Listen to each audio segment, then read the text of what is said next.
అందరికీ నమస్కారం. అమృతం యథారుతు తదాహారం కార్యక్రమానికి స్వాగతం.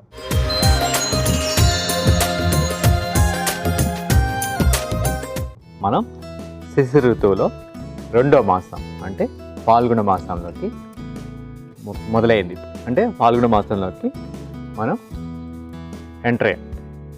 ఈ టైంలో ఆల్మోస్ట్ మనకి ఇప్పుడు దాకా మనకి చాలా ఫెస్టివల్స్ జరుగుతాయి. ఇది ఒక ఆల్మోస్ట్ మనకి తెలుగు మాసాలు చూస్తే 12వ మాసం లాగా అనమాట, అంటే చివరి మాసం. ఈ టైంలో చాలా ఫెస్టివల్స్ జరుగుతాయి మనకి. ఓకే, అంటే మిగతా ఫెస్టివల్స్ అన్నీ ఇండివిజువల్గా జరుగుతాయి. ఈ సీజన్లో మటుకు మనకి ఇట్లా వైష్ణవ, శైవ, అమ్మవారి అన్ని పూజలు అంటే కృష్ణుడికి అన్నిటికీ ప్రీతికరమైంది. అంటే ఆ టైంలో మనం చాలా రిచువల్స్లోకి ఎందుకు వెళ్తామంటే ఆ టైంలో మనం చేసే ఉపవాసాలు కానీ, మనం తీసుకునే ఆహారం కానీ, మన లైఫ్ స్టైల్ కానీ నెక్స్ట్ ఋతువులోకి మారేదానికి ఈ రిచువల్స్ అన్నీ పెట్టారు. అంటే rituals are the educating us to make our body, our life style adjust towards the next అంటే నెక్స్ట్ ఒక ఋతువుకి మన బాడీని అడ్జస్ట్ చేయడం అనమాట. దానికి ఒక ఎడ్యుకేషన్ సిస్టమ్ లాగా ఇవన్నీ. అంటే మన ఆహారం కానీ మన జీవన విధానం కానీ అన్నిటిని అడ్జస్ట్ చేయడం. ఈ టైంలో మనకి ఆల్మోస్ట్ లెగ్యూమ్స్ అనేవి చివరికి వచ్చేస్తాయి. ఆల్మోస్ట్ ఇంకా లాస్ట్ అనమాట. ఈ తర్వాత అన్నీ ఎండబెట్టుకొని తీసుకుంటాం, ఫ్రెష్గా దొరికేది ఈ టైంలో. మళ్ళీ తీగ జాతి అన్నీ కూడా స్టార్ట్ అవుతాయి. ఈ ఎపిసోడ్లో మనం సామ బచ్చలి శనగల అన్నం, ఇంకోటి సొరకాయ శనగల గ్రేవీ, ఈ రెండింటిని మనం చూడబోతున్నాం. ముందుగా సామ బచ్చలి శనగల అన్నానికి కావాల్సిన పదార్థాలు ఏంటో చూద్దాం.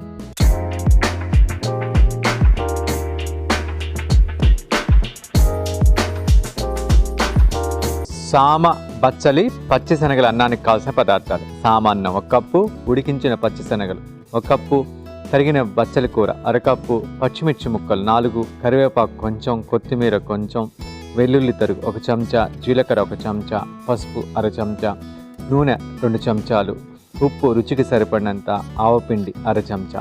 దీనికి కావాల్సిన పదార్థాలు చూసాం కదండి. ఇప్పుడు దీని గురించి మాట్లాడుకుంటూ ఈ ప్రాసెస్లోకి వెళ్ళిపోతాం. ఇక్కడ బచ్చలి, అది కూడా ఈ టైంలో బాగా వస్తుంది. ఈ ఎండాకాలం ముందు బాగా ఉంటుంది. దీన్ని ఖచ్చితంగా తినాల్సిన టైం అనమాట. దీంట్లో ఎర్ర బచ్చలి ఉంటుంది, తెల్ల బచ్చలి ఉంటుంది, అంటే పచ్చగా ఉండేది ఉంటుంది. ఇప్పుడు ఎర్ర బచ్చలి ఇది చాలా చాలా మంచిదండి. ఎస్పెషలీ మనకి బ్రెయిన్ ఫంక్షనింగ్ కానీ, మన స్కిన్కి కానీ, అట్ ద సేమ్ మన డైజెషన్ సిస్టమ్ కానీ, మన బాడీలో ఇన్ఫ్లమేషన్ అంటే చాలా వరకు చాలా దీర్ఘకాలిక జబ్బులు ఉన్నప్పుడు మన శరీరంలో తెలియకుండానే ఒళ్ళు నొప్పులు కానీ ఇవన్నీ ఉంటాయి. వాటన్నిటికి కూడా ఇది చక్కటి మెడిసిన్ లాగా పనిచేస్తుంది.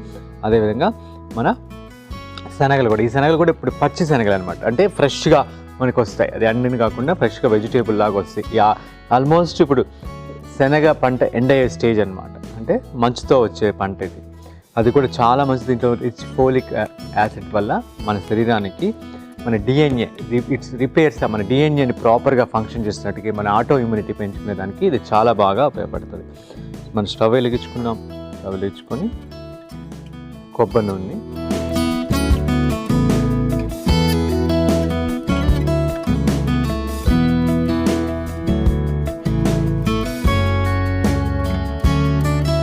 నూనె వేడైన తర్వాత మనం జీలకర్ర వేస్తాం. కావంటే దీంట్లో పల్లీలు వేసుకోవచ్చు, లేకపోతే నువ్వులు వేసుకోవచ్చు, ఎన్నో నట్స్ లాంటివి అనమాట. కర్బూజా సీడ్స్ లాంటివి వేసుకోవచ్చు. అలాంటివన్నీ కూడా కావంటే ఈ టైంలో వేసుకోవచ్చు. పచ్చిమిర్చి వేసుకున్నాం.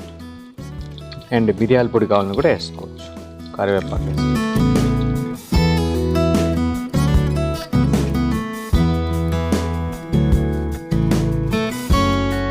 ఈ టైంలో వెల్లుల్లి వద్దంటే అల్లం కూడా వేసుకోవచ్చు. ఇప్పుడు వెల్లుల్లిని వేసుకోవచ్చు. క్రష్ చేసి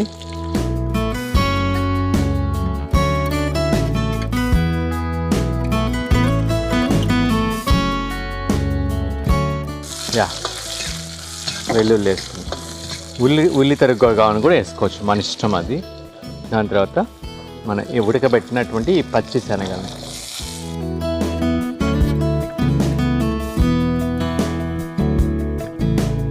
ఆల్రెడీ ఇది ఉడకబెట్టింది కాబట్టి ఇంక అంత టైం పట్టదు.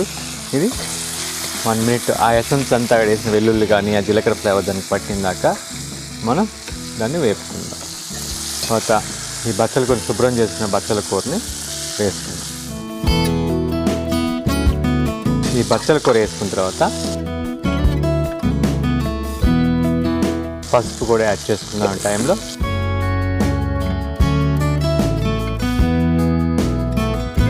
మూత పెట్టి ఒక 3 to 4 మినిట్స్ దీన్ని మగ్గనివ్వాలి. ఓకే, అంటే ఎప్పుడైతే మనం ఈ వెజిటేబుల్ అంటే గ్రీన్ లీఫ్ వేసాం కాబట్టి వెంటనే మూత పెట్టుకుంటాం, దాంట్లో న్యూట్రిషియస్ వాల్యూ లూజ్ అవ్వకుండా. ఎవరికైనా అజీర్ణం అప్పుడు దాహం వేస్తుంటే లవంగాలు ఒక 3-4 తీసుకుని క్రష్ చేసుకొని నీళ్ళలో బాగా కాగపెట్టి వడకట్టుకొని కావాలంటే కొంచెం పటికి బెల్లం వేసుకొని దాంట్లో కావాలంటే పుదీనా కూడా యాడ్ చేసుకోవచ్చు.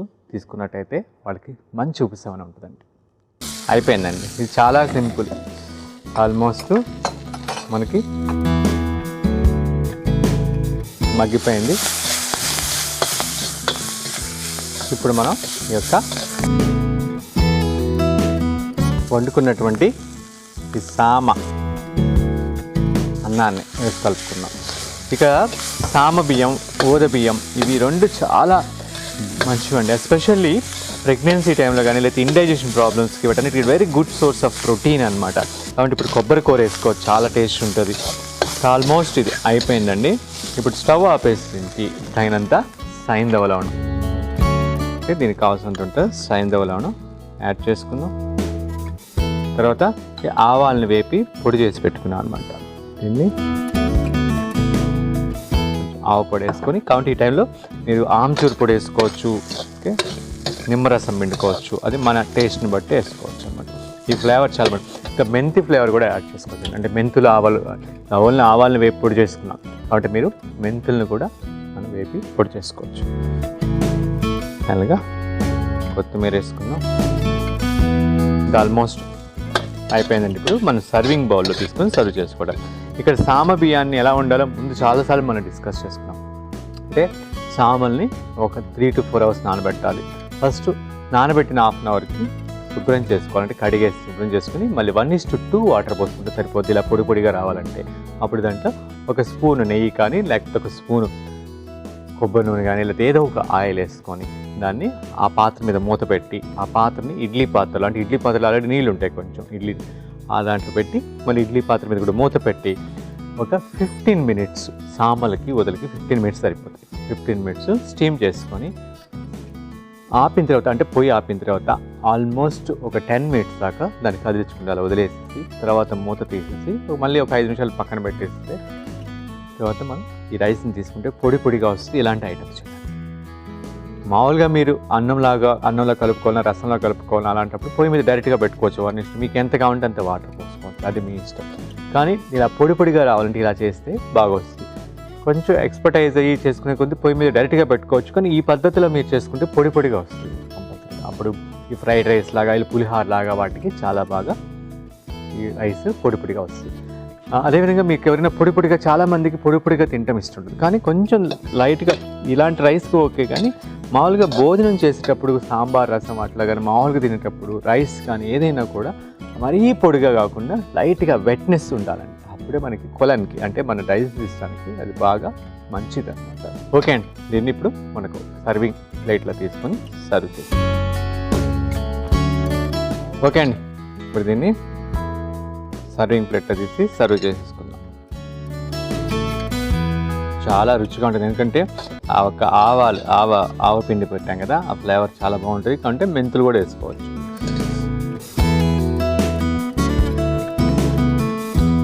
పైనుంచి కొత్తిమీరతో గార్నిష్ చేసుకుందాం.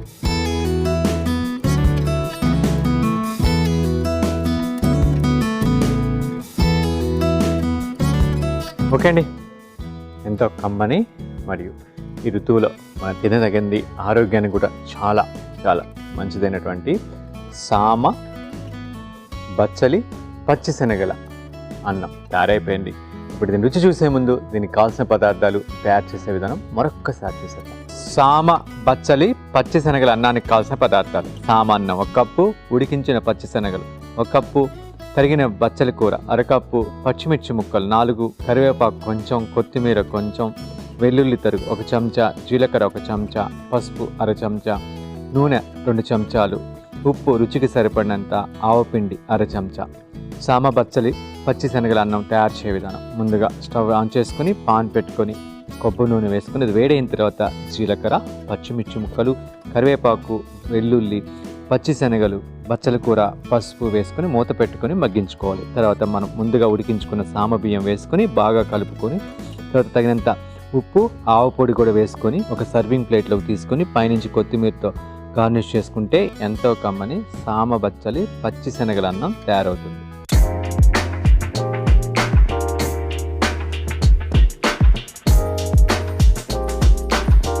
దీనికి కావాల్సిన పదార్థాలు తయారు చేసే విధానం చూసాం కదండి. ఇప్పుడు రుచి చూసి ఎలా ఉందో చెప్తాను.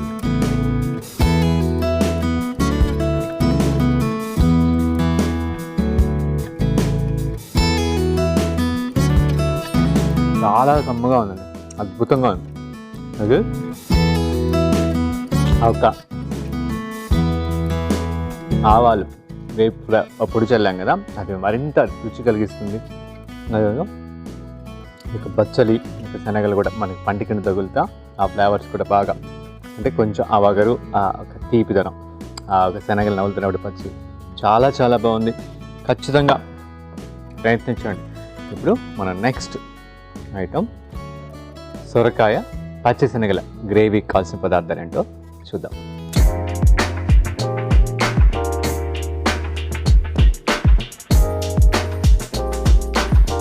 సొరకాయ పచ్చిశనగల గ్రేవీ కావాల్సిన పదార్థాలు: సొరకాయ ముక్కలు 1 కప్పు, ఉడికించిన పచ్చిశనగలు 1/2 కప్పు, పచ్చిమిర్చి ముక్కలు 2, ఉల్లి తరుగు 3 చెంచాలు, కొబ్బరి పాలు 1 కప్పు, అల్లం తురుము 1/2 చెంచా, జీలకర్ర 1 చెంచా, ఉప్పు రుచికి సరిపడినంత, కొబ్బరి నూనె 2 చెంచాలు, మిరియాల పొడి 3 చిటికలు, దాల్చిన చెక్క చిన్న ముక్క, ఇలాచి 1, బిర్యానీ ఆకు 1.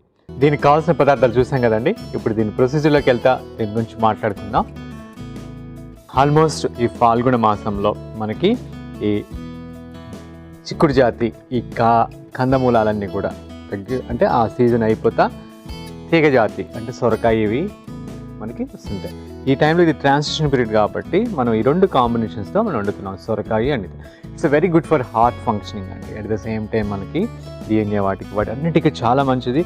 ఈ యొక్క పచ్చిశనగలు ఇలా ఉంటాయి, చూసేదానికి ఇలా ఉంటాయి. మనకి వీటిని మనం ఒలిస్తే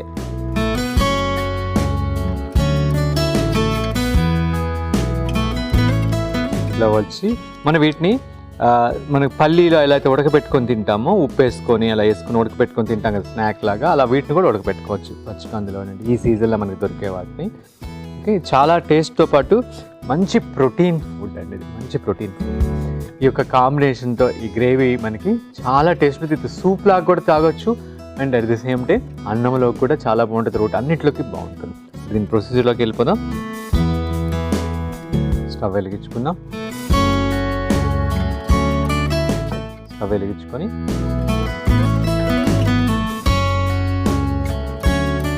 కొబ్బరి నూనె వేసుకుందాం.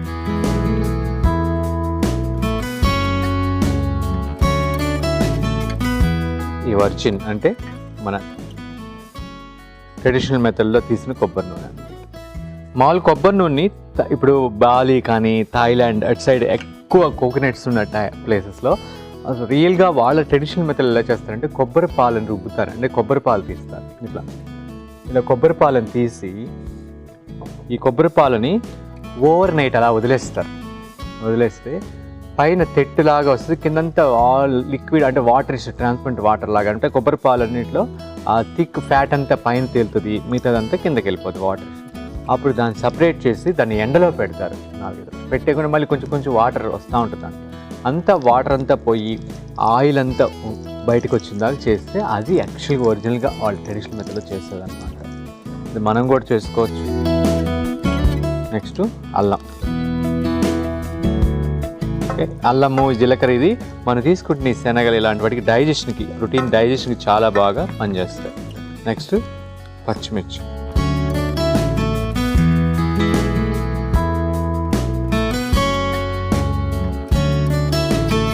బిర్యానీ ఆకేద్దాం. దాల్చిన చెక్క,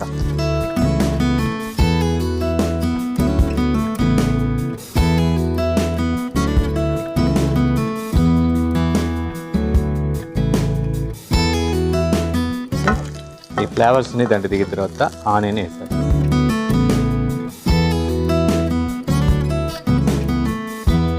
ఆనియన్ వేసి ఆనియన్ 1 minute అలా ఊరినే మగ్గిపోతుంది. ఆ మగ్గుతూ ఉన్నప్పుడే మనం ఈ సొరకాయ ముక్కల్ని అనమాట ఇట్లా చెట్టుకున్న సొరకాయ ముక్కల్ని వేసేస్తాం. ఈ టైంలో పసుపు కూడా యాడ్ చేసుకోవచ్చు కావాలంటే. ఇది 1 నిమిషం మగ్గనిద్దాం, అంటే 1-2 minutes మగ్గనిద్దాం. ఈ లోపల మనం కొంచెంసేపు వెయిట్ చేద్దాం. ఓకే అండి, ఆల్మోస్ట్ ఇది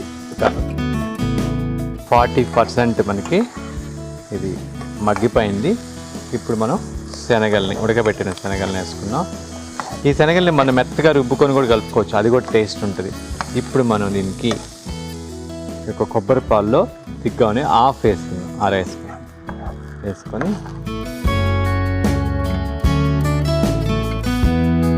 ఇప్పుడు మనం మూత పెట్టి ఒక 4 to 5 minutes మగ్గనిస్తే ఆల్మోస్ట్ అది బాగా సాఫ్ట్ అయిపోతుంది, రెడీ అయిపోతుంది. అజీర్ణం చేసినప్పుడు ఎవరికైనా వామిటింగ్ సెన్సేషన్ అంటే వాంతి వచ్చినట్టు ఉంటే వాళ్ళు జాజికాయ అంటే నట్మగ్ ఆ కషాయాన్ని అంటే కొంచెం ఒక 2-3 చిటికెలు నీళ్ళలో వేసుకొని కాగపెట్టుకొని దాన్ని కొంచెం పటికి బెల్లం వేసుకొని తాగినట్టయితే వాళ్ళకి మంచి ఉపశమనం ఉంటుందండి. ఓకే అండి, ఆల్మోస్ట్ మంచి ఫ్లేవర్, మనకి అల్లము జీలకర్ర అన్నీ వేస్తాం కదా, మంచి ఫ్లేవర్ వస్తుంది ఆ కోకోనట్ మిల్క్లో ఉడుకుతా.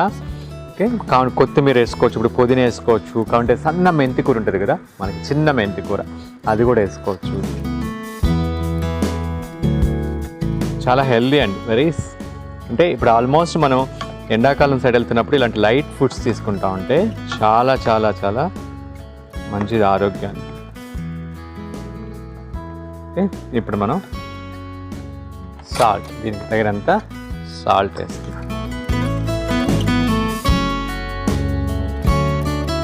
ఎప్పుడు కూడా నేను కూరగాయలు ఉడికేటప్పుడు వాటిలో లాస్ట్ వేసుకుంటాను సాల్ట్, ఎందుకంటే ముందు వేసుకుంటే ఆ వెజిటేబుల్లో అంతా డీహైడ్రేట్ అయిపోతాయి, దాంట్లో ఉన్నటువంటి మినరల్స్ అంతా బయటికి లాగేస్తాయి సాల్ట్. ఇప్పుడు ఇది ఉడికిన తర్వాత వేసుకున్నా ఉంటే ఇంకేం అవ్వదు.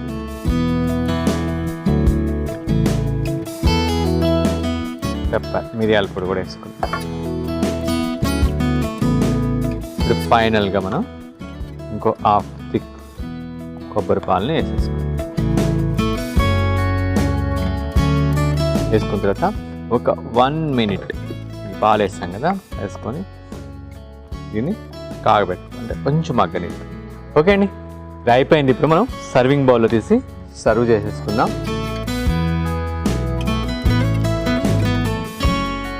ఇది చాలా రుచితో పాటు ఆరోగ్యానికి కూడా చాలా మంచిదండి, ఎందుకంటే very light spices at the same time మన బాడీని హైడ్రేట్ చేస్తుంది అనమాట. అంటే మనకి ఈ ఎండాకాలంని స్టార్ట్ అయ్యేటప్పుడు మనకి చెమట ఎక్కువ వస్తుంది, చెమట వల్ల మన మినరల్స్ అన్నీ కూడా లాస్ అవుతాం. వాటికి ఇది చక్కటి ఫుడ్ అనమాట. అంటే మినరల్స్ లాస్ అవ్వకుండా, అంటే లాస్ అయిన మినరల్స్ తిరిగి కాంపెన్సేషన్ అనమాట మన బాడీలోకి తిరిగి పొందేదానికి ఇది ఒక మంచి. దీన్ని సూప్ లాగా తీసుకోవచ్చు, రోటీ రైస్లో కూడా తీసుకోవచ్చు, మన ఇష్టం. మనకి ఏ విధంగా కన్వీనియంట్గా ఉంటే, అంటే మనకి ఏ విధంగా నచ్చితే ఆ విధంగా మనం దీన్ని సర్వ్ చేసుకోవచ్చు. ఓకే అండి, ఎంతో కమ్మని సొరకాయ పచ్చిశనగల గ్రేవీ తయారైపోయింది. ఇప్పుడు దీని రుచి చూసే ముందు దీనికి కావాల్సిన పదార్థాలు, తయారు చేసే విధానం మరొక్కసారి చూసారు. సొరకాయ పచ్చిశనగల గ్రేవీ కావాల్సిన పదార్థాలు: సొరకాయ ముక్కలు 1 కప్పు, ఉడికించిన పచ్చిశనగలు 1/2 కప్పు, పచ్చిమిర్చి ముక్కలు 2, ఉల్లి తరుగు 3 చెంచాలు, కొబ్బరి పాలు 1 కప్పు, అల్లం తురుము 1/2 చెంచా, జీలకర్ర 1 చెంచా, ఉప్పు రుచికి సరిపడినంత, కొబ్బరి నూనె 2 చెంచాలు, మిరియాల పొడి 3 చిటికెలు, దాల్చిన చెక్క చిన్న ముక్క, ఇలాచి 1, బిర్యానీ ఆకు 1. సొరకాయ పచ్చిశనగల గ్రేవీ తయారు చేయ విధానం: ముందుగా స్టవ్ ఆన్ చేసుకుని పాన్ పెట్టుకొని కొబ్బరి నూనె వేసుకొని అది వేడైన తర్వాత జీలకర్ర, అల్లం తరుగు, పచ్చిమిర్చి ముక్కలు, బిర్యానీ ఆకు, దాల్చిన చెక్క, యాలకలు, ఉల్లి తరుగు కూడా వేసుకొని కొంచెం మగ్గించుకోవాలి. తర్వాత సొరకాయ ముక్కలను కూడా వేసుకొని మూత పెట్టుకొని కొంచెం మగ్గిన తర్వాత మనం ఉడికించుకున్న పచ్చిశనగలు వేసి కొంచెం కొబ్బరి పాలు వేసి మూత పెట్టుకొని ఉడికించుకోవాలి. తర్వాత తగినంత ఉప్పు వేసుకుని బాగా కలుపుకొని కొంచెం మిరియాల పొడి, కొబ్బరి పాలు వేసుకుని ఒక సర్వింగ్ బౌల్లో తీసుకుని సర్వ్ చేసుకుంటే ఎంతో కమ్మని సొరకాయ పచ్చిశనగల గ్రేవీ తయారవుతుంది.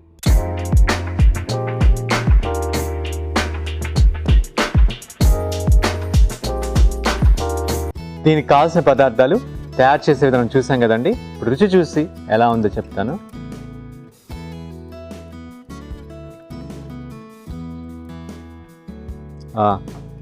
చాలా బాగుందండి. ఆ కోకోనట్ మిల్క్, ఆ కోకోనట్ ఆయిల్, ఆ పెప్పర్ది ఫ్లేవర్ కలిసి చాలా చాలా అమృతంలా ఉందండి. ఓకే, ఖచ్చితంగా మీరు కూడా ప్రయత్నించండి. ఓకే అండి, చూసాం కదా ఈ ఎపిసోడ్లో ఎంతో కమ్మని, అదేవిధంగా ఈ ఋతువులో ఆల్మోస్ట్ అంటే మనకి ఈ తీగజాతి అంటే లెగ్యూమ్స్ అండ్ ఈ యొక్క తీగజాతిలో మళ్ళీ లెగ్యూమ్స్ తీగజాతి వస్తుంది, అదేవిధంగా సొరకాయ కూడా తీగజాతే వస్తుంది. ఈ రెండు కాంబినేషన్స్తో ఒక చక్కటి గ్రేవీ చేసుకున్నాం. అదేవిధంగా ముందు వంటగా సామ బచ్చలి పచ్చిశనగలు అన్నం చేసుకున్నాం. మనం ఈ ఋతువుని బట్టి మనం తీసుకుంటే అంటే అది మన శరీరానికి ఆ ఋతువులో వచ్చేటువంటి సమస్యలకి అంటే ఆరోగ్యంగా మనకు తెలియకుండా గబుక్క ఎండ పెరిగింది అనుకోండి, అంటే ఉష్ణోగ్రతలు పెరుగుతున్నాయి అనుకోండి, మనకి డీహైడ్రేట్ అవుద్ది బాడీ. దానివల్ల మనం మినరల్స్ కోల్పోతాం, దానివల్ల మనకి ఎగ్జాస్ట్ అయిపోతాం, త్వరగా అలసిపోతాం. వీటన్నిటికీ మనం ఖచ్చితంగా ఇలాంటి ఫుడ్స్ తీసుకుంటే మన బాడీ హైడ్రేట్ అవుతుంది. దాంతోపాటు కొబ్బరి నీళ్ళు కానీ, తర్బూజా కానీ, కర్బూజా కానీ, అంటే బూడిద గుమ్మడి జ్యూస్ కానీ, సొరకాయ జ్యూస్, అప్పుడప్పుడు సొరకాయ జ్యూస్ని కూడా మనం చక్కగా అంటే ఇట్లా కూరలా కాకుండా సొరకాయ జ్యూస్ తీసుకొని దాంట్లో కొబ్బరి నీళ్ళు తీసుకొని అంటే కొబ్బరి నీళ్ళు కలుపుకొని తాగితే మన బాడీ మంచి డీటాక్సిఫైర్గా అంటే డీటాక్సిఫైర్గా పనిచేస్తుంది. మన లివర్ డీటాక్సిఫై చేస్తుంది, కిడ్నీస్ని డీటాక్సిఫై చేస్తుంది అనమాట. అదేవిధంగా రక్తం శుద్ధి అవుతుంది. ఈ సొరకాయ మన హార్ట్ ఫంక్షన్కి చాలా చాలా బాగా పనిచేస్తుంది. ఈ సొరకాయని టమోటాని కలిపి మనం ఒక సూప్ లాగా చేసుకొని తాగుతున్నట్టయితే మనకి మన హార్ట్కి కావాల్సినటువంటి మినరల్స్, పొటాషియాన్ని కాగడానికి బ్లడ్ థిన్ అయ్యి మన గుండె పనితీరు పెరుగుతుంది, మన నరాలకు కూడా చాలా మంచిది. కాబట్టి ఈ ఋతువులో వచ్చే వాటిని అనుగుణంగా మనం జీవన విధానాన్ని ఏర్పరచుకోవాలి. తప్పితే మనం డెవలప్ అయ్యామని చెప్పేసి అన్నింటినీ ఋతువుకి అంటే ఆ ఋతువులో పడే కాకుండా అన్ని ప్రతిదీ కూడా ప్రతి దగ్గర అంటే ప్రతిసారి మామిడి పండు దొరకాలి, ప్రతిరోజు మనకి ఏదో అంటే అన్సీజన్లో కూడా దొరికేటటువంటి టెక్నాలజీ మనం డెవలప్ చేసుకున్నాం. కానీ దానివల్ల మనం బయోడైవర్సిటీతో కోల్పోతున్నాం. ఆ బయోడైవర్సిటీ కోల్పోయినందువల్ల ఫ్యూచర్ జనరేషన్స్కి ప్రకృతిని వాళ్ళు యాస్టీస్గా వాళ్ళు ఆస్వాదించలేరు. దానివల్ల అన్నీ పొల్యూట్ అయిపోతాయి. కాబట్టి దయచేసి మనం తినే ఆహారం ఓన్లీ మన ఆరోగ్యము, మన కడుపు నింపేది కాకుండా ఎకలాజికల్గా బ్యాలెన్స్ చేయాలి. రైతు శ్రేయస్సును చూడాలి. అదేవిధంగా లోకల్ క్రాప్స్ అనేది వల్ల మెయింటెనెన్స్ కూడా చాలా చాలా తక్కువయ్యి రైతుకు కూడా చాలా మంచిది. ఆ వచ్చేటువంటి ఫాటర్ కూడా మన పశుగ్రాసంగా ఉపయోగపడాలి. ఇన్ని రకాలుగా అంటే ఎకనామీగా, ఎకలాజికల్గా, మన హెల్త్ పరంగా, ఒక వెల్ఫేర్ పరంగా ఇన్ని రకాలుగా మన ఫుడ్ని మనం చూడగలగాలి. అప్పుడే మనకి తీసుకున్న ఆహారం వల్ల మన శరీరానికి, ప్రకృతికి రెండింటికి బ్యాలెన్స్ అయ్యి మన ప్రకృతిని యాసిడ్గా నెక్స్ట్ జనరేషన్స్కి ఇవ్వచ్చు. దానికి మన ఆహార సంస్కృతిని కాపాడుకోవటం ఒకటే మన బాధ్యత. చూసాం కదా రెండు కమ్మని వంటలు ఈ యొక్క ఎపిసోడ్లో.